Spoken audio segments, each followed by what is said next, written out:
पूर्व सांसद मोहम्मद शहाबुद्दीन के पुत्र ओसामा शहाब की गिरफ्तारी हो गई है। राजनीतिक बयान भी आया, कई लोगों ने कहा कि ये जो है सियासी तौर पर उन्हें शिकार बनाया जा रहा है। वीरेंद्र भास्कर जी हमारे साथ हैं, आज़ाद समाज पार्टी के हैं।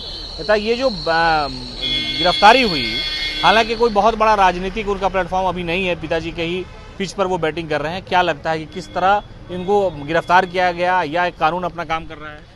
कानून तो अपना काम कर रहा है, चूंकि वो वांछित भी थे, तो वांछित होने के कारण अगर कानून उनकी गिरफ्तारी करती तो ठीक है, लेकिन ये पकड़ाए कोटा से, वहाँ के बाद यहाँ सुपुर्द किया, यहाँ राजनीति नजर आती है।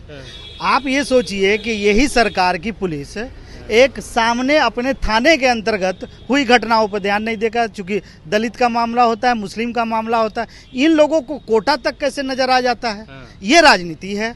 आप देखिए कि इस नीतीश कुमार की सरकार में लगातार दलितों के साथ और मुसलमानों के साथ मॉब लिंचिंग हो रही है, इस पर इनका ध्यान नहीं है। केसेस पेंडिंग है 50,000, इस पर ध्यान नहीं है। लेकिन ओसामा को पकड़ने के लिए पूरा मीडिया और पूरा तंत्र लग जाता है।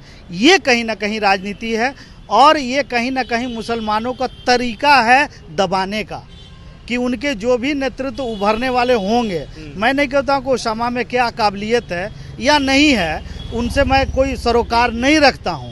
शहाबुद्दीन जी थे, एक दबंग लीडर के रूप में थे, उनकी एक सिवान में एक पैठ थी जिसको लालू प्रसाद भी मानते थे। तो मेरा ये कहना है कि अगर उसी में इनका अक्स दिखता है तो निश्चित तौर पे ये डर के मुसलमानों को दबाने का काम कर रही है राजनीतिक रूप से नीतीश कुमार ने ये काम किया। भास्कर जी, आपका ये कहना है कि थाने के बाहर कोई अपराधी तो उसकी गिरफ्तारी नहीं होती है, या उन्हीं के दायरे में बहुत सारे मेंबर ऑफ पार्लियामेंट सांसद है जिन पर 302 का मुकदमा दर्ज है, उन्हें गिरफ्तार नहीं करती पुलिस, लेकिन कोटा चली जाती है? जी, यही राजनीति है। चूंकि हमारा नारा है कि दलित मुसलमान सावधान, ये जो है आपको सिर्फ वोट बैंक समझती है, यूज की वस्तु समझती है। आप समझिए, इसी मुसलमान ने पूरे 33 सालों में इस चचा भतीजे की सरकार, चाहे वो जेडीयू की हो या आरजेडी की हो, मुसलमानों का जमकर वोट लिया और आज तक एक उप मुख्यमंत्री भी नहीं बनाया।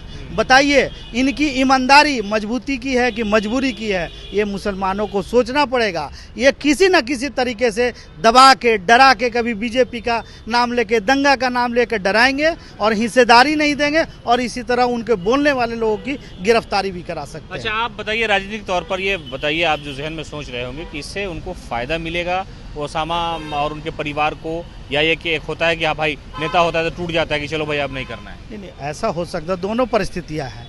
जब सरकार कार्रवाई करती है राजनीतिक तौर पर सोच के, तो उसका सोच तो राजनीति होता है कि वो दब जाए। जैसे अतीक अहमद को मार भी दिया गया, साथ ही साथ उसके फैमिली को गिरफ्तार किया गया, कहाँ से पकड़ के गिरफ्तार किया गया। इसका मतलब है कि कहीं ना कहीं वो मनोबल तोड़ने का काम कर रहे हैं। अब ये तय करना है कि ओसामा जी के जितने भी कुनबे हैं, ग्रुप हैं, वो मुसलमानों को अलर्ट कर पाते हैं, खुद जग पाते हैं कि नहीं, कि पीछे लगने वाली आदत जो शुरू से रही है वो करते रहेंगे।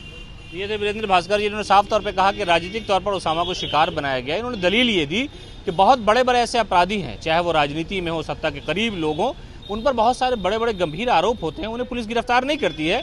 लेकिन ये आश्चर्य वाली बात नहीं है कि कोटा में गिरफ्तारी होती है वहाँ की लोकल पुलिस के द्वारा, और यहाँ से पुलिस पहले कैसे पहुंच जाती है और गिरफ्तार कैसे कर लेती है, ये सारा मामला है। तो कहीं ना कहीं राजनीति का शिकार ओसामा हुए हैं। ये भास्कर जी की रिपोर्ट है। आप क्या राय रखते हैं, हमें जरूर बताइए।